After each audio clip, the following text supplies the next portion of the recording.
ಯಾವುದೇ ಧರ್ಮದವರಾಗಿರ್ಲಿ, ಯಾವುದೇ ಮತದವರಾಗಿರ್ಲಿ, ದೇವರನ್ನು ಸೇರೋ ಮಾರ್ಗ ಏನು ಅಂತಂದ್ರೆ ಇದು ತುಂಬಾನೇ ಸರಳ. ಇದು ದೇವರಿಗೆ ಮತ್ತೆ ನಮಗೆ ಯಾರು ಮಧ್ಯವರ್ತಿಗಳು ಬೇಕಾಗಿಲ್ಲ. ಅಂದ್ರೆ ನಮಗೆ ಜ್ಞಾನ ಗಳಿಸ್ಬೇಕಂದ್ರೆ ಗುರುಗಳು ಬೇಕಾಗ್ತಾರೆ ಹೊರತು ದೇವರಿಗೆ ಒಬ್ಬ ವ್ಯಕ್ತಿ ಬೇಕು ಅಂತ ಏನು ಇಲ್ಲ. ಯಾಕಂದ್ರೆ ದೇವರು ಸರ್ವಜ್ಞ. ಕೇವಲ ಹೋಗಿ ಒಬ್ಬರ ಹತ್ರ ಆಶೀರ್ವಾದ ತಗೊಳ್ಳೋದ್ರಿಂದ ಯಾವುದೇ ರೀತಿಯಲ್ಲಿ ಬದಲಾವಣೆ ಆಗೋದಿಲ್ಲ. ಬದಲಾವಣೆ ಅನ್ನೋದು ಎಲ್ಲಿ ಬರುತ್ತೆ? ಇವತ್ತು ಸಮಾಜದಲ್ಲಿ ಈ ಒಂದು ಬಾಬಾಗಳ ಸಂಖ್ಯೆ, ಈ ಒಂದು ಸ್ವಾಮೀಜಿಗಳ ಸಂಖ್ಯೆ, ಈ ಒಂದು ಗುರುಗಳ ಸಂಖ್ಯೆ ಜಾಸ್ತಿ ಆಗಿದೆ. ನಾನು ಯಾವುದೋ ಒಂದು ಮತದ ಬಗ್ಗೆ ಹೇಳ್ತಾ ಇಲ್ಲ. ಒಂದೇ ಸರಿಗೆ ಕೋಟಿ ಜನ ಒಂದೇ ಸರಿ ದೇವ್ರೆ ಅಂತ ಹೇಳಿ ಪ್ರಾರ್ಥನೆ ಮಾಡಿದ್ರು ಕೂಡ ಯಾರ್ಯಾರು ಏನೇನೋ ಬೇಡ್ಕೊಂಡ್ರು ಅನ್ನೋದು ಆ ದೇವರಿಗೆ ಗೊತ್ತಾಗುತ್ತೆ. ದೇವರು ಈ ರೀತಿಯಲ್ಲಿ ಇರಬೇಕಾದ್ರೆ ಮನುಷ್ಯನನ್ನ ಹುಟ್ಟುತ್ತಾಗಿಂದಾನೇ ಪಾಪಿಯಾಗಿ ಹುಟ್ಟಿಸುತ್ತಾ. ಕೆಲವೊಬ್ರು ದೇವರ ಹುಡುಕಾಟದಲ್ಲಿರ್ತಾರೆ. ಜೀವನ ನೋಡಿ ನೋಡಿ ಅವರಿಗೆ ಸಾಕಾಗಿರುತ್ತೆ. ಒಂದು ಶಾಂತಿ ನೆಮ್ಮದಿಗೋಸ್ಕರ ಹಂಬಲಿಸ್ತಾ ಇರ್ತಾರೆ. ಈ ಒಂದು ಹಂಬಲ ಬೇಕು, ಈ ಒಂದು ಹಂಬಲ ಇರಲೇಬೇಕು. ನೋಡಿ, ನೀವೇನಾದರೂ ದೇವರ ಒಂದು ಹುಡುಕಾಟದಲ್ಲಿ ಇದ್ದೀರಾ ಅಂತಂದರೆ ದೇವರ ಬಗ್ಗೆ ಯೋಚನೆ ಮಾಡ್ತಾ ಇದ್ದೀರಾ ಅಂತ ಅರ್ಥ. ಯೋಚನೆ ಮಾಡಬೇಕು. ನೋಡಿ, ತುಂಬ ಕಡಿಮೆ ಜನ ದೇವರ ಬಗ್ಗೆ ಯೋಚನೆ ಮಾಡೋದು. ಆಲ್ಮೋಸ್ಟ್ ನಾನು ನೋಡ್ದಂಗೆ ಜನ ಲೌಕಿಕವಾಗಿ ಹೆಚ್ಚಾಗಿ ಯೋಚನೆ ಮಾಡ್ತಾರೆ. ವಸ್ತುಗಳಿಗೋಸ್ಕರ ಹೆಚ್ಚಾಗಿ ಯೋಚನೆ ಮಾಡ್ತಾರೆ. ನಾನು ಅದನ್ನು ತಗೋಬೇಕು, ಇಂಥ ಮನೆ ಕಟ್ಟಬೇಕು, ಅಷ್ಟು ಸಂಪಾದನೆ ಮಾಡಬೇಕು, ನಾನು ಇಂಥ ಒಂದು ಕೆಲಸ ತಗೋಬೇಕು, ಇಂಥ ವಿಷಯಗಳಲ್ಲಿ ಹೆಚ್ಚಾಗಿ ಆಲೋಚನಾ ಶಕ್ತಿಯನ್ನು ಉಪಯೋಗಿಸ್ತಾರೆ. ಏಕೆಂದರೆ ನೋಡಿ, ಸುಮಾರು ಜನ ಅಂದ್ಕೊಂಡಿರ್ತಾರೆ ಈ ಒಂದು ಶಾಂತಿ ನೆಮ್ಮದಿ ಅನ್ನೋದು ವಸ್ತುಗಳಲ್ಲಿ ಮಾತ್ರ ಸಿಗುತ್ತೆ ಅಂತ ಹೇಳಿ. ಹಾಗಾಗಿನೇ ಇವತ್ತು ತುಂಬ ಜನ ಆಡಂಬರದ ಜೀವನಕ್ಕೆ ಬಲಿಯಾಗ್ತಾ ಇದ್ದಾರೆ. ನೋಡಿ, ವಾಸ್ತವದಲ್ಲಿ ಹೇಳಬೇಕು ಅಂತಂದರೆ ಹೊರಗಿನ ವಸ್ತುಗಳಿಂದ ಸಂತೋಷ ಸಿಗುತ್ತೆ ನಿಜ, ಆದರೆ ಅದು ತಾತ್ಕಾಲಿಕ. ದೇವರಲ್ಲಿ ಸಿಗುವ ಈ ಶಾಂತಿ ನೆಮ್ಮದಿನೇ ಬೇರೆ. ಈ ಒಂದು ಹಂಬಲ ಹೇಗಿರುತ್ತೆ ಅಂತಂದರೆ ಅನಾಥ ಮಗು ತನ್ನ ತಾಯಿಯನ್ನು ಹುಡುಕಾಡಿದಂತಿರುತ್ತೆ. ಇದು ಇರಲೇಬೇಕು, ಪ್ರತಿಯೊಬ್ಬರಿಗೂ ಇರಲೇಬೇಕು. ಯಾರೆಲ್ಲ ಈ ಒಂದು ಪ್ರಪಂಚದಲ್ಲಿ ಹೆಚ್ಚಾಗಿ ದುಃಖಗಳನ್ನು ಅನುಭವಿಸ್ತಾ ಇರ್ತಾರೋ, ನೋವುಗಳನ್ನು ಅನುಭವಿಸ್ತಾ ಇರ್ತಾರೋ, ಹೆಚ್ಚಾಗಿ ವ್ಯಕ್ತಿಗಳ ಹಿಂದೆ ಹೋಗ್ತಾ ಇರ್ತಾರೋ, ಭಾವನಾತ್ಮಕವಾಗಿ ಮನಸ್ಸನ್ನು ಚಂಚಲ ಮಾಡ್ಕೊತಾ ಇರ್ತಾರೋ, ಅವರು ಪ್ರತಿಯೊಬ್ಬರು ದೇವರ ಹುಡುಕಾಟದಲ್ಲಿ ಇರಲೇಬೇಕು. ನೋಡಿ, ಯಾರು ಹೆಚ್ಚಾಗಿ ಈ ಒಂದು ಪ್ರಪಂಚದಲ್ಲಿ ನೋವುಗಳನ್ನು ಅನುಭವಿಸ್ತಾರೋ, ದುಃಖಗಳನ್ನು ಅನುಭವಿಸ್ತಾರೋ, ಅನ್ಯಾಯವನ್ನು ಅನುಭವಿಸ್ತಾರೋ, ಅವರಿಗೆ ಈ ಒಂದು ಪ್ರಪಂಚ ಸೆರೆಮನೆ ಥರ ಅನಿಸುತ್ತೆ.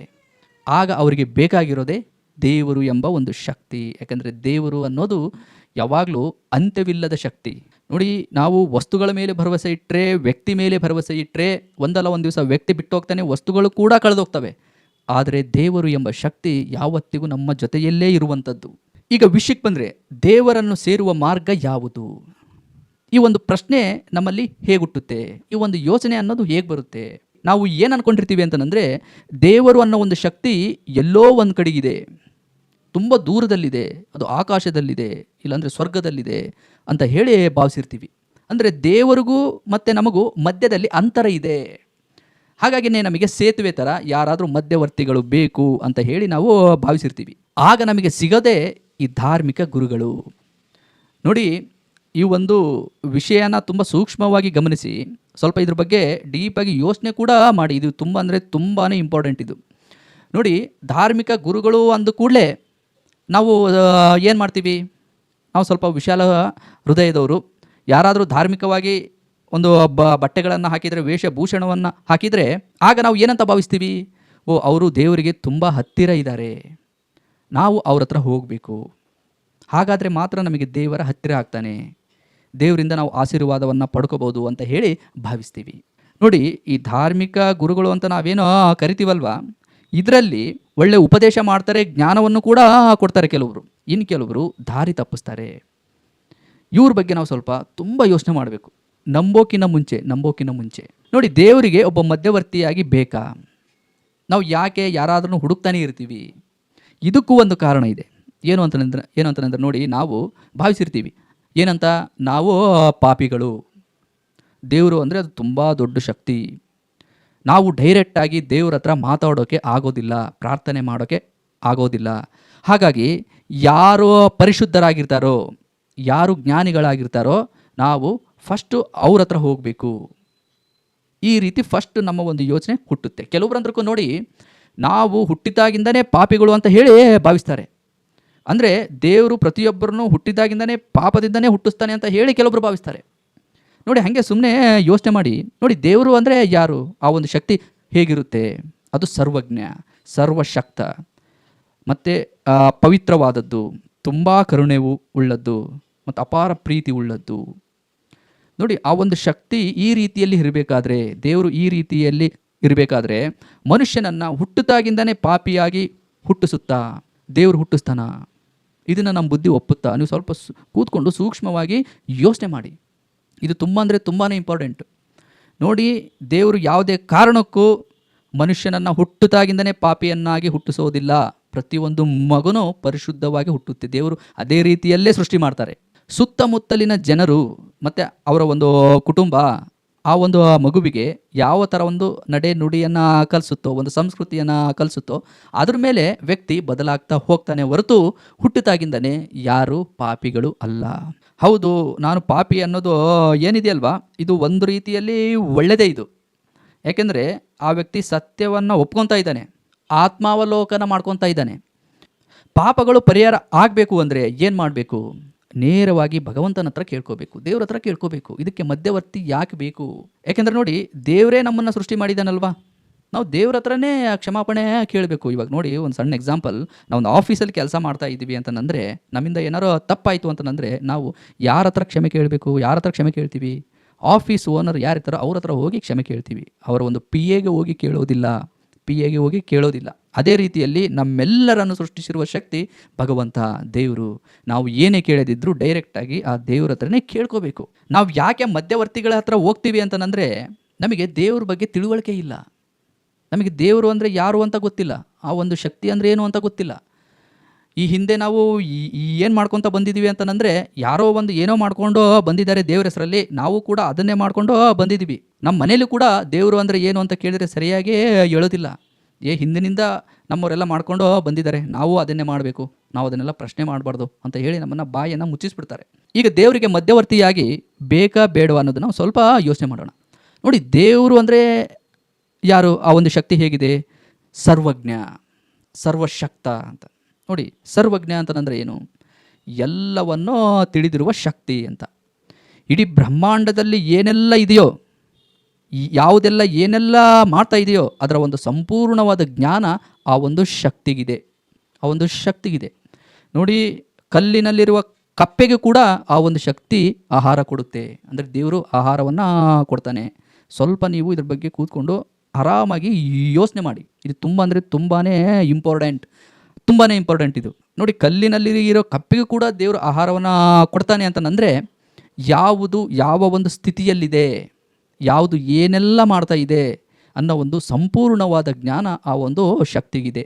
ಅದೇ ರೀತಿಯಲ್ಲಿ ನಾವೆಲ್ಲ ಇಲ್ಲಿ ಏನೆಲ್ಲ ಮಾಡ್ತಾ ಇದ್ದೀವಿ, ಏನೆಲ್ಲ ಯೋಚನೆಗಳನ್ನು ಮಾಡ್ತಾ ಇದ್ದೀವಿ, ಮತ್ತು ನಾವು ಮುಂದೆ ಫ್ಯೂಚರಲ್ಲಿ ಏನು ಮಾಡ್ತೀವಿ, ಹಿಂದೆ ಎಲ್ಲ ಏನು ಮಾಡಿದ್ದೀವಿ, ಇದರ ಒಂದು ಸಂಪೂರ್ಣವಾದ ಜ್ಞಾನ ದೇವರಿಗೆ ಇರುತ್ತೆ. ಹಾಗಾಗಿನೇ ನಾವು ಆ ಒಂದು ಶಕ್ತಿಯನ್ನು ಸರ್ವಜ್ಞ ಅಂತ ಹೇಳಿ ಕರಿತೀವಿ. ನೋಡಿ, ಹೀಗಿರಬೇಕಾದ್ರೆ ದೇವರಿಗೆ ಸಮಸ್ತವೂ ಗೊತ್ತು, ಎಲ್ಲದರ ಜ್ಞಾನ ದೇವರಿಗಿದೆ ಅಂತಂದರೆ, ನಾವು ಏನೆಲ್ಲ ಪ್ರಾರ್ಥನೆ ಮಾಡ್ತೀವೋ, ಏನೆಲ್ಲ ಬೇಡ್ಕೊತೀವೋ ಅದನ್ನು ದೇವರು ಕೇಳೋದಿಲ್ವಾ? ಸ್ವಲ್ಪ ಕೂತ್ಕೊಂಡು ಸುಮ್ಮನೆ ಯೋಚನೆ ಮಾಡಿ. ಖಂಡಿತ ಕೇಳ್ತಾನೆ ಸ್ನೇಹಿತರೆ, ಖಂಡಿತ ಕೇಳ್ತಾನೆ. ಇದಕ್ಕೆ ಮಧ್ಯವರ್ತಿಗಳು ಬೇಕಾಗಿಲ್ಲ, ದೇವರಿಗೆ ಇದು ಅವಶ್ಯಕತೆಯೂ ಇಲ್ಲ. ನೋಡಿ, ಮನುಷ್ಯರಿಗೆ ಬೇಕಾಗ್ತಾರೆ. ಒಬ್ಬ ಆಫೀಸರ್ ಇದ್ದ ಅಂದರೆ ಅವನಿಗೆ PAಗಳು ಇರ್ತಾರೆ. ಯಾಕೆ ಅಂತಂದರೆ, ನಮ್ಮ ಒಂದು ಬುದ್ಧಿ ಒಂದು ಲಿಮಿಟಲ್ಲಿ ಕೆಲಸ ಮಾಡ್ತಿರುತ್ತೆ. ನಾವು ಎಲ್ಲವನ್ನು ತಿಳ್ಕೊಳ್ಳೋಕ್ಕೆ ಆಗೋದಿಲ್ಲ, ನಾವು ಎಲ್ಲ ಕಡೆ ಗಮನ ಹರಿಸೋಕೆ ಆಗೋದಿಲ್ಲ, ನಮ್ಮ ಬುದ್ಧಿಗೆ ಅಷ್ಟು ಸಾಮರ್ಥ್ಯನೂ ಕೂಡ ಇಲ್ಲ. ಆದರೆ ದೇವರನ್ನು ನೋಡಿ, ನಮ್ಮ ಹಾಗೆ ಯಾವತ್ತಿಗೂ ಊಹೆ ಮಾಡ್ಕೋಬಾರ್ದು. ದೇವರನ್ನು ನಮ್ಮ ಹಾಗೆ ಮನುಷ್ಯರಾಗೆ ಊಹೆ ಮಾಡ್ಕೋಬಾರ್ದು. ದೇವರಿಗೆ ಸಮಸ್ತವೂ ಗೊತ್ತು.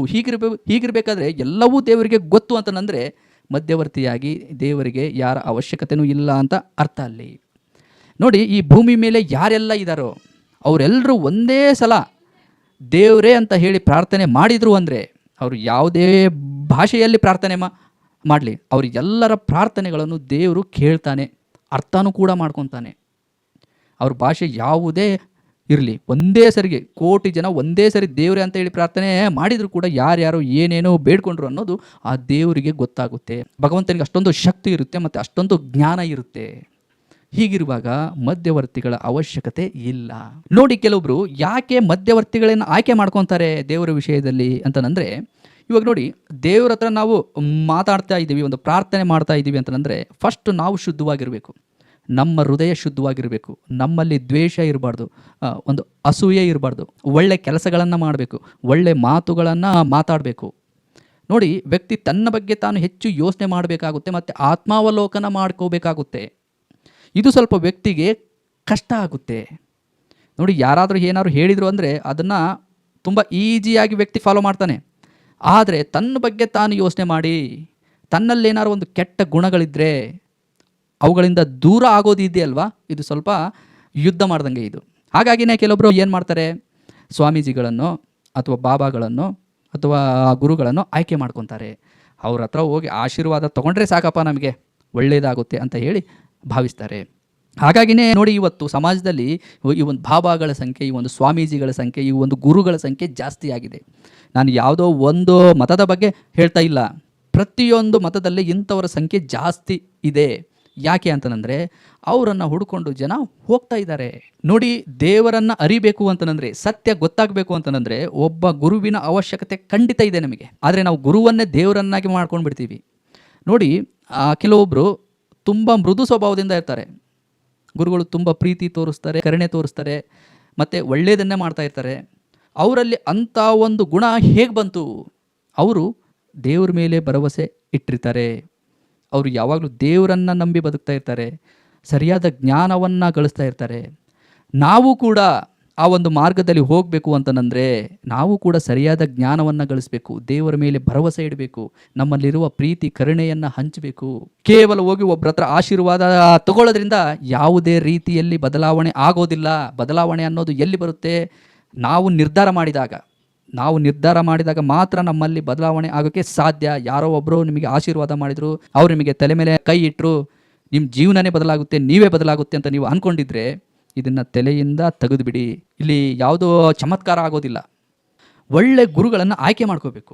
ನಾವು ಒಳ್ಳೆ ಗುರುಗಳನ್ನು ಹುಡುಕಬೇಕು.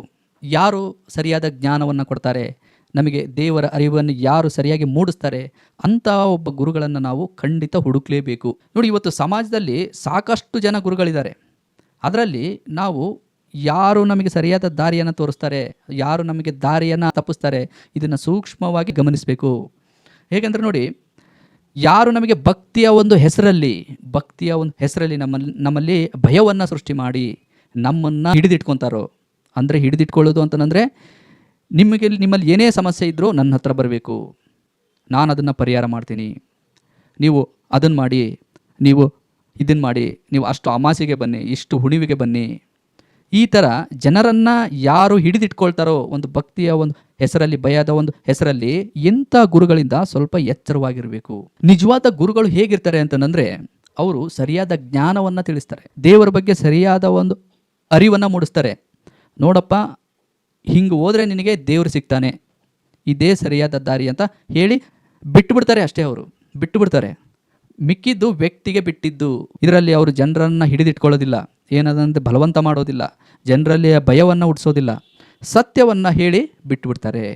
ಏಕೆಂದರೆ ನೋಡಿ, ದೇವರು ಪ್ರತಿಯೊಬ್ಬರಿಗೂ ಸ್ವತಂತ್ರವಾಗಿ ಆಲೋಚನೆ ಮಾಡೋ ಶಕ್ತಿಯನ್ನು ಕೊಟ್ಟಿದ್ದಾನೆ. ಪ್ರತಿಯೊಬ್ಬರಿಗೂ ಗೊತ್ತು ಒಳ್ಳೆಯದು ಯಾವುದು, ಕೆಟ್ಟದ್ದು ಯಾವುದು ಅಂತ. ಪ್ರತಿಯೊಬ್ಬರಲ್ಲೂ ಸತ್ಯವನ್ನು ಗ್ರಹಿಸುವ ಒಂದು ಸಾಮರ್ಥ್ಯ ಇದ್ದೇ ಇರುತ್ತೆ. ಹಾಗಾಗಿನೇ ಕೆಲವೊಬ್ಬರು ಒಳ್ಳೆ ಗುರುಗಳು ಏನು ಮಾಡ್ತಾರೆ ಅಂತಂದರೆ ಜಾಸ್ತಿ ತಲೆ ಕೆಡಿಸ್ಕೊಳ್ಳೋದಿಲ್ಲ. ಅವರು ಸತ್ಯವನ್ನೇ ನುಡಿತಾರೆ. ನೋಡಪ್ಪ, ಜ್ಞಾನ ಅಂದರೆ ಇದು, ದೇವರು ಅಂದರೆ ಇದು ಅಂತ ಹೇಳಿ ಬಿಟ್ಟುಬಿಡ್ತಾರೆ. ವ್ಯಕ್ತಿ ಅಜ್ಞಾನಿಯಾಗಿದ್ದರು, ಜ್ಞಾನಿಯಾಗಿದ್ದರು, ಅದಕ್ಕೆ ವ್ಯಕ್ತಿನೇ ಕಾರಣ. ಅವನು ಪಾಪ ಮಾಡಿದ್ರು ಪುಣ್ಯ ಮಾಡಿದ್ರು ಆ ವ್ಯಕ್ತಿನೇ ಜವಾಬ್ದಾರಿ ಹಾಕ್ತಾನೆ. ಮತ್ತು ಅವುಗಳ ಭಾರವನ್ನು ಅವನೇ ಹೊರಬೇಕು, ಬೇರೆ ಯಾರು ಹೊರೋದಿಲ್ಲ. ಒಬ್ಬರ ಭಾರನ ಮತ್ತೊಬ್ಬರು ಯಾವತ್ತಿಗೂ ಹೊರೋದಿಲ್ಲ. ಅವರವರ ಒಂದು ಕರ್ಮಗಳಿಗೆ ಅವರವರೇ ಜವಾಬ್ದಾರಿ ಆಗಿರ್ತಾರೆ. ಹಾಗಾಗಿನೇ ಬದುಕಿರುವಾಗಲೇ ನೇರವಾಗಿ ಭಗವಂತನ ಹತ್ರ ನಮ್ಮ ಪಾಪಗಳ ಬಗ್ಗೆ ಹೇಳ್ಕೋಬೇಕು, ದೇವರನ್ನು ಅರಿಬೇಕು, ಅವನಿಗೆ ಕೃತಜ್ಞತೆಯನ್ನು ಸಲ್ಲಿಸಬೇಕು. ಹೇಗೆ? ತನ್ನ ಸ್ವಂತ ಉದ್ದೇಶದಿಂದ, ತನ್ನ ಸ್ವಂತ ಆಲೋಚನೆ ಶಕ್ತಿಯಿಂದ, ತನ್ನ ಸ್ವಂತ ಜ್ಞಾನದಿಂದ ಪ್ರತಿಯೊಬ್ಬರು ದೇವರನ್ನು ಅರಿತು ಅವನ ಹತ್ರ ಬೇಡ್ಕೋಬೇಕು. ಹಾಗಿದ್ದಾಗ ಮಾತ್ರ ವ್ಯಕ್ತಿಯಲ್ಲಿ ಪಾಪಗಳು ಪರಿಹಾರ ಆಗ್ತವೆ. ದೇವರು ಅಂದರೆ ಕೆಲವೊಬ್ರು ಏನಂತ ಭಾವಿಸ್ತಾರೆ ಅಂತಂದರೆ, ದೇವರು ಅಂದರೆ ಕೊಟ್ಟು ತಗೊಳ್ಳೋದು. ನಾವೊಂದು ಕೊಟ್ಟರೆ ದೇವರು ಮತ್ತೊಂದನ್ನು ನಮಗೆ ಕೊಡುತ್ತೆ. ಹಾಗಾಗಿನೇ ನೋಡಿ, ಕೆಲವರು ಬಂಗಾರ ಕೊಡ್ತಾರೆ, ಇನ್ನು ಕೆಲವರು ಬೆಳ್ಳಿ ಕೊಡ್ತಾರೆ, ಇನ್ನು ಕೆಲವರು ಬಟ್ಟೆ ಕೊಡ್ತಾರೆ, ಇನ್ನು ಕೆಲವರು ದುಡ್ಡನ್ನು ಕೊಡ್ತಾರೆ. ನೋಡಿ, ಹಾಗೆ ಸುಮ್ಮನೆ ಯೋಚನೆ ಮಾಡಿ, ಇಡೀ ಬ್ರಹ್ಮಾಂಡವೇ ಭಗವಂತನದ್ದು. ಇದರಲ್ಲಿ ಏನೆಲ್ಲ ಇದೆಯಲ್ಲ ಸಮಸ್ತವೂ ದೇವರದ್ದು, ಎಲ್ಲವೂ ದೇವನ ಒಂದು ಆಸ್ತಿ. ಹೀಗಿರಬೇಕಾದ್ರೆ ದೇವರಿಗೆ ನಾವು ಏನು ಕೊಡೋಕ್ಕೆ ಸಾಧ್ಯ? ದೇವರಿಗೆ ಏನಾದರೂ ಬೇಕಾ? ದೇವ್ರಿಗೆ ಏನಾದರೂ ಬಯಸ್ತಾನ? ಖಂಡಿತ ಇಲ್ಲ. ದೇವರಿಗೆ ಏನೂ ಬೇಕಾಗಿಲ್ಲ. ಅವನು ಎಲ್ಲದರಿಂದ ಮುಕ್ತನು, ಎಲ್ಲವುಗಳಿಂದ ಮುಕ್ತನು. ಅವನಿಗೆ ಯಾವುದೂ ಬೇಕಾಗಿಲ್ಲ, ಯಾವುದೂ ಬೇಕಾಗಿಲ್ಲ. ಹಾಗಾದರೆ ಇಂಥ ಒಂದು ಯೋಚನೆ ಹೇಗೆ ಬಂತು ಅಂದರೆ ಮನುಷ್ಯನಿಗೆ, ನೋಡಿ, ದೇವರನ್ನು ಮನುಷ್ಯನನ್ನಾಗಿ ನೋಡೋಕ್ಕೆ ಪ್ರಯತ್ನ ಪಡ್ತಾರೆ ಕೆಲವೊಬ್ಬರು. ಮನುಷ್ಯ ಏನೆಲ್ಲ ಅನುಭವಿಸ್ತಾನೋ ಅದನ್ನು ದೇವರಿಗೆ ಕೊಡೋಕ್ಕೆ ಪ್ರಯತ್ನ ಪಡ್ತಾರೆ. ನೋಡಿ, ನಾವು ಬಟ್ಟೆ ಹಾಕ್ತೀವಿ, ಅದೇ ರೀತಿಯಲ್ಲಿ ದೇವರು ಕೂಡ ಬಟ್ಟೆ ಹಾಕುತ್ತೆ ಅಂತ ಹೇಳಿ ಭಾವಿಸ್ತಾರೆ. ನಾವು ಊಟ ಮಾಡ್ತೀವಿ, ಅದೇ ರೀತಿಯಲ್ಲಿ ದೇವರಿಗೂ ಕೂಡ ನೈವೇದ್ಯ ಇಡಬೇಕು ಅಂತ ಹೇಳಿ ಭಾವಿಸ್ತಾರೆ. ನಾವು ಕೆಲವೊಬ್ರು ಅವಾಗೆಲ್ಲ ರಾಜರೆಲ್ಲ ಕಿರೀಟ ಅದು ಇದು ಹಾಕ್ತಾಯಿದ್ರು. ಇದನ್ನೇ ನೋಡಿ, ಇಲ್ಲ ದೇವರು ದೊಡ್ಡ ಸ್ಥಾನದಲ್ಲಿದ್ದಾರೆ, ಹಾಗಾಗಿನೇ ನಾವು ದೇವರಿಗೆ ಕಿರೀಟ ಹಾಕಬೇಕು ಅನ್ನೋ ಒಂದು ಈ ಯೋಚನೆ ಕೂಡ ಮಾಡ್ತಾರೆ. ಮನುಷ್ಯನ ಒಂದು ರೂಪದಲ್ಲಿ ನೋಡೋಕೆ ಪ್ರಯತ್ನ ಪಟ್ಟಾಗ ಇಂಥ ಒಂದು ಕಲ್ಪನೆಗಳು, ಯೋಚನೆಗಳು ಸೃಷ್ಟಿಯಾಗ್ತವೆ. ಆದರೆ ವಾಸ್ತವದಲ್ಲಿ ದೇವರಿಗೆ ಇದು ಯಾವುದೂ ಬೇಕಾಗಿಲ್ಲ. ಅವನು ಎಲ್ಲವುಗಳಿಂದ ಮುಕ್ತನು. ನೋಡಿ, ನಾವು ದೇವರನ್ನಾಗಿ ಹುಡುಕಿದಾಗ ಮಾತ್ರ ನಮಗೆ ಅಲ್ಲಿ ದೇವರು ಸಿಗ್ತಾನೆ. ಇಲ್ಲ ನಾವು ಮನುಷ್ಯರಲ್ಲಿ ನೋಡ್ತೀವಿ ಅಂತಂದರೆ ಅಲ್ಲಿ ಮನುಷ್ಯನೇ ಇರ್ತಾನೆ, ವಸ್ತುಗಳಲ್ಲಿ ನೋಡ್ತೀವಿ ಅಂತಂದರೆ ಅಲ್ಲಿ ವಸ್ತುನೇ ಇರುತ್ತೆ. ಇಲ್ಲ ನಾವು ಮನುಷ್ಯನನ್ನು ದೇವರನ್ನಾಗಿ ಭಾವಿಸ್ತೀವಿ ಅಂತಂದರೆ ಅದೊಂದು ಕಲ್ಪನೆ ಅಷ್ಟೇ, ಅದೊಂದು ಕೇವಲ ಕಲ್ಪನೆ ಮಾತ್ರ. ಅದೇ ರೀತಿಯಲ್ಲಿ ವಸ್ತುವನ್ನು ನಾವು ದೇವರನ್ನು ಭಾವಿಸ್ತೀವಿ ಅಂತಂದರೆ ಅದು ಒಂದು ಮನುಷ್ಯನ ಒಂದು ಕಲ್ಪನೆ ಮಾತ್ರ. ಆದರೆ ವಾಸ್ತವದಲ್ಲಿ ಅದು ಸತ್ಯನಾ? ಅಲ್ಲ. ದೇವರು ಅಂದರೆ ಅದು ದೇವರೇ. ಹಾಗಾಗಿನೇ ನಮಗೆ ಯಾವುದನ್ನು ಹೇಗೆ ನೋಡಬೇಕು ಹಾಗೇ ನೋಡೋದನ್ನು ಕಲಿಬೇಕು. ಇಂಥ ಒಂದು ಜ್ಞಾನನ ಗಳಿಸ್ಬೇಕು ನಾವು. ದೇವರಿಗೆ ರೂಪ ಕೊಡೋದಿದೆಯಲ್ವಾ, ಇದು ಸಾಧ್ಯನೇ ಇಲ್ಲ. ಯಾಕಂದರೆ ದೇವರು ಕಣ್ಣಿಗೆ ಕಾಣೋದಿಲ್ಲ ಅಲ್ವಾ. ಕಣ್ಣಿಗೆ ಕಾಣದ ಶಕ್ತಿಗೆ ರೂಪವನ್ನು ಕೊಡೋಕ್ಕೆ ಹೇಗೆ ಸಾಧ್ಯ? ಅಕಸ್ಮಾತಾಗಿ ಇಲ್ಲ ನಾವೊಂದು ಕಲ್ಪನಾ ಒಂದು ರೀತಿಯಲ್ಲಿ ನಾವು ಅದನ್ನು ಸೃಷ್ಟಿ ಮಾಡ್ತೀವಿ ಅಂತ ನೀವು ಅಂದ್ಕೊಂಡ್ರಿ ಅಂತಂದರೆ ಅದೊಂದು ಕೇವಲ ಕಲ್ಪನೆ ಆಗುತ್ತೆ ಅಷ್ಟೇ. ದೇವರು ಹೇಗಾಗುತ್ತೆ? ದೇವರು ಮನುಷ್ಯರನ್ನು ಸೃಷ್ಟಿ ಮಾಡ್ತಾನೆ, ಆದರೆ ಮನುಷ್ಯ ದೇವರನ್ನು ಸೃಷ್ಟಿ ಮಾಡೋಕ್ಕೆ ಆಗೋದಿಲ್ಲ. ಇದು ಸಾಧ್ಯನೇ ಇಲ್ಲ. ಇದು ದೇವರನ್ನು ನಾವು ಅರಿಬಹುದು ಅಷ್ಟೇ. ಈ ಒಂದು ಬ್ರಹ್ಮಾಂಡವನ್ನು ನೋಡಿ, ಇದರಲ್ಲಿ ಯಾವುದೆಲ್ಲ ಹೇಗೆಲ್ಲ ಕೆಲಸ ಮಾಡ್ತಾ ಇದೆ. ಇವಾಗ ಸೂರ್ಯನಿಂದ ಬೆಳಕು ಬರ್ತಾ ಇದೆ, ಭೂಮಿ ತಿರುಗ್ತಾ ಇದೆ, ಇಲ್ಲಿ ಮತ್ತು ಕಾಲಗಳು ಬದಲಾಗ್ತಾ ಇದ್ದಾವೆ, ಭೂಮಿಯಿಂದ ನಮಗೆ ಆಹಾರ ಬರ್ತಾ ಇದೆ, ಗಾಳಿ ಬೀಸ್ತಾ ಇದೆ, ಮತ್ತು ಮಳೆ ಬೀಳ್ತಾ ಇದೆ. ಈ ವ್ಯವಸ್ಥೆನೆಲ್ಲ ನೋಡಿ ಇದರ ಹಿಂದೆ ಒಂದು ಶಕ್ತಿ ಇದೆ ಅಂತ ನಾವು ಅರಿಬಹುದು ಅಷ್ಟೇ. ಆದರೆ ಆ ಒಂದು ಶಕ್ತಿಯನ್ನು ನೋಡೋಕೆ ನಮಗೆ ಆಗೋದಿಲ್ಲ, ಸಾಧ್ಯನೇ ಇಲ್ಲ. ಯಾಕಂದರೆ ನಮ್ಮ ಕಣ್ಣುಗಳಿಗೆ ಅಷ್ಟೊಂದು ಶಕ್ತಿ ಇಲ್ಲ, ನಮ್ಮ ಬುದ್ಧಿಗೆ ಕೂಡ ಅಷ್ಟೊಂದು ಶಕ್ತಿ ಇಲ್ಲ, ಅಷ್ಟು ಸಾಮರ್ಥ್ಯ ಇಲ್ಲ ನಮ್ಮ ಒಂದು ಬುದ್ಧಿಗೆ. ನೋಡಿ, ಇಡೀ ಬ್ರಹ್ಮಾಂಡದ ಒಂದು ಸಣ್ಣ ಭಾಗವನ್ನು ನೋಡ್ತಾ ಇದ್ದೀವಿ ಅಷ್ಟೇ ನಾವು. ಇನ್ನು ಬ್ರಹ್ಮಾಂಡವನ್ನು ಸೃಷ್ಟಿ ಮಾಡಿರೋ ದೇವರನ್ನು, ಭಗವಂತನನ್ನು ನಾವು ಸಂಪೂರ್ಣವಾಗಿ ನೋಡೋಕ್ಕೆ ಆಗುತ್ತಾ? ಖಂಡಿತ ಆಗೋದಿಲ್ಲ. ಅಂದರೆ ದೇವರು ಇದ್ದಾನೆ ಅನ್ನೋ ಒಂದು ಸತ್ಯ ನಾವು ನಮ್ಮ ಬುದ್ಧಿಯಿಂದ ಗ್ರಹಿಸ್ಬೋದು ಅಷ್ಟೇ, ಈ ಒಂದು ಪ್ರಪಂಚವನ್ನು ನೋಡೋದ್ರ ಮುಖಾಂತರ. ಇಲ್ಲಪ್ಪ ನಾವು ಇನ್ನೂ ಸ್ವಲ್ಪ ಡೀಪಾಗಿ ತಿಳ್ಕೊತೀವಿ ಅಂತಂದರೆ, ಇಲ್ಲಿ ಯಾವುದೆಲ್ಲ ಹೇಗೆಲ್ಲ ಕೆಲಸ ಮಾಡ್ತಾ ಇದೆಯೋ ಅವನ್ನೆಲ್ಲ ನೋಡ್ಕೊತ ಹೋದರೆ ನೋಡಿ, ಎಷ್ಟು ಕೋಟಿ ಜೀವರಾಶಿಗಳು ಇಲ್ಲಿ ಭೂಮಿ ಮೇಲೆ ಬದುಕ್ತಾ ಇದ್ದಾವೆ. ಅವನ್ನೆಲ್ಲ ಭಗವಂತ ಸಾಕ್ತಾ ಇದ್ದಾನೆ. ನಮಗೋಸ್ಕರ ಆಕಾಶದಿಂದ ಮಳೆ ಸುರಿಸ್ತಾನೆ. ಬೇಸಿಗೆಗಾಲ, ಚಳಿಗಾಲ, ಮಳೆಗಾಲ ಇವೆಲ್ಲ ಬದಲಾಗ್ತಾ ಇರ್ತವೆ. ಯಾಕೆ? ನಮಗೋಸ್ಕರ. ಮತ್ತು ಸೂರ್ಯನಿಂದ ಬೆಳಕು ಬರ್ತಾ ಇರುತ್ತೆ, ಮತ್ತು ಹಗಲಾಗುತ್ತೆ, ರಾತ್ರಿ ಆಗುತ್ತೆ. ಇವನ್ನೆಲ್ಲವನ್ನು ನೋಡ್ತಾ ದೇವರ ಶಕ್ತಿಯನ್ನು, ಅವನೊಂದು ಜ್ಞಾನವನ್ನು, ಅವನ ಒಂದು ಕರುಣೆಯನ್ನು, ಅವನೊಂದು ಪ್ರೀತಿಯನ್ನು, ಅವನ ಒಂದು ದಯೆಯನ್ನು ನಾವು ಅರಿಬಹುದು, ತಿಳ್ಕೊಬೋದು. ಇವೆಲ್ಲ ಎಷ್ಟು ಅದ್ಭುತವಾಗಿ ಕೆಲಸ ಮಾಡ್ತಾ ಇದ್ದಾವಲ್ಲಪ್ಪ, ಭಗವಂತ ನಮ್ಮ ಮೇಲೆ ಎಷ್ಟು ಪ್ರೀತಿ ಇಟ್ಟಿದ್ದಾನೆ, ಕರುಣೆ ಇಟ್ಟಿದ್ದಾನೆ. ಹೀಗೆ ನಾವು ಭಗವಂತನ ಬಗ್ಗೆ ತಿಳ್ಕೋಬಹುದೇ ಹೊರತು ಇಲ್ಲ ನಾವು ಮನುಷ್ಯನ ಒಂದು ರೂಪದಲ್ಲಿ ನೋಡ್ತೀವಿ, ಇದು ಸಾಧ್ಯನೇ ಇಲ್ಲ, ಸಾಧ್ಯನೇ ಇಲ್ಲ. ಭಗವಂತ ಅಂದರೆ ಅದೊಂದು ಅಗಾಧವಾದ ಅದು ಒಂದು ಶಕ್ತಿ. ಅದು ಆ ಭಗವಂತನಿಗೆ ಯಾವ ಮನುಷ್ಯನ ರೂಪ ತಾಳೋ ಒಂದು ಅವಶ್ಯಕತೆಯೂ ಇಲ್ಲ. ಯಾಕೆಂದರೆ ಸರ್ವಜ್ಞನ ಎಲ್ಲವೂ ಜ್ಞಾನ ಆ ಒಂದು ಶಕ್ತಿಗಿದೆ ಅಂತಂದರೆ ಮತ್ತೆ ಮನುಷ್ಯನ ರೂಪದಲ್ಲಿ ಬರೋ ಅವಶ್ಯಕತೆ ಏನಿದೆ ಹೇಳಿ? ದೇವರ ಭಕ್ತರು ಏನು ಮಾಡಬೇಕು ಅಂತಂದರೆ ನೋಡಿ, ದೇವರಿಗೆ ದಾಸರಾಗಬೇಕು, ದೇವರಿಗೆ ಶರಣ ಆಗಬೇಕು.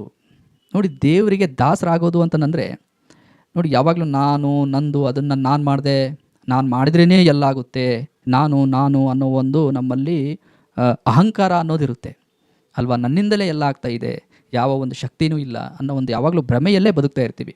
ಈ ಒಂದು ಅಹಂಕಾರವನ್ನು ಸಂಪೂರ್ಣವಾಗಿ ಬಿಟ್ಟು ನನ್ನನ್ನು ಒಂದು ಶಕ್ತಿ ಸೃಷ್ಟಿ ಮಾಡಿದೆ, ಅದೇ ನನಗೆ ಉಸಿರನ್ನು ಕೊಟ್ಟಿದೆ, ಅದೇ ನನಗೆ ದೇಹವನ್ನು ಕೊಟ್ಟಿದೆ, ಅದೇ ನನಗೆ ಜೀವನವನ್ನು ಕೊಟ್ಟಿದೆ ಅಂತ ಹೇಳಿ ಅರಿತು ತನ್ನಲ್ಲಿರುವ ಪ್ರೀತಿ, ಕರುಣೆ, ದಯೆಯನ್ನು ಜನರಿಗೆ ಹಂಚುತ್ತಾ ಒಳ್ಳೆಯ ಕಾರ್ಯಗಳನ್ನು ಮಾಡ್ತಾ, ಒಳ್ಳೆಯ ಕರ್ಮಗಳನ್ನು ಮಾಡ್ತಾ ಬದುಕೋದು, ಇದು ದಾಸನಾಗೋದು. ಅಂದರೆ ಫಸ್ಟು ದೇವರಿಗೆ ದಾಸರಾಗಬೇಕು ನಾವು. ಮತ್ತು ನೀವು ಯಾವುದೇ ಧರ್ಮದವರಾಗಿರಲಿ, ಯಾವುದೇ ಮತದವರಾಗಿರಲಿ, ದೇವರನ್ನು ಸೇರೋ ಮಾರ್ಗ ಏನು ಅಂತಂದರೆ ಇದು ತುಂಬಾ ಸರಳ. ಇದು ಕೆಲವೊಬ್ರು ಏನು ಮಾಡಿದ್ದಾರೆ, ಇದನ್ನು ತುಂಬ ಕಷ್ಟ ಮಾಡಿದ್ದಾರೆ. ನೋಡಿ, ಏನು ಅಂತಂದರೆ ಇಡೀ ಬ್ರಹ್ಮಾಂಡವನ್ನು ಸೃಷ್ಟಿ ಮಾಡಿರೋ ಒಂದು ಶಕ್ತಿ ಇದೆ. ಆ ಒಂದು ಶಕ್ತಿ ಕಣ್ಣಿಗೆ ಕಾಣೋದಿಲ್ಲ.